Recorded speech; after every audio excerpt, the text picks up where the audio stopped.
napapasang batas para palakasin ng ICI. Ang paniwala ng Local Security Service at Berenice kung bakit talaga nag-resign si Singson. Sa committee level talaga, Senado pumapasa ang panukalang Independent People's Commission Act. Ang Independent Commission Against Infrastructure Corruption Bill naman sa Kamara ay isasayang sa Committee Appropriations. In-express ko ng frustrations sa akin pero sa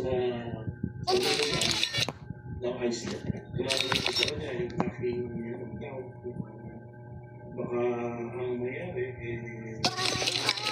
maging washing machine lang yung ICI. May washing machine lang. Sabi niya, I feel the same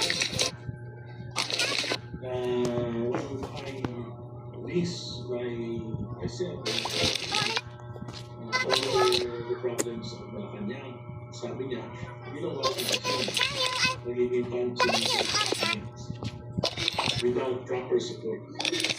Reason for his resignation at he has been waiting for this. Mas sana nga magkaroon ng ICAIC para madagdagan ng powers nila. If by Tuesday next week, it's not yet with the plenary, almost zero. Ang chances niya, nil, zero. Unless not certified.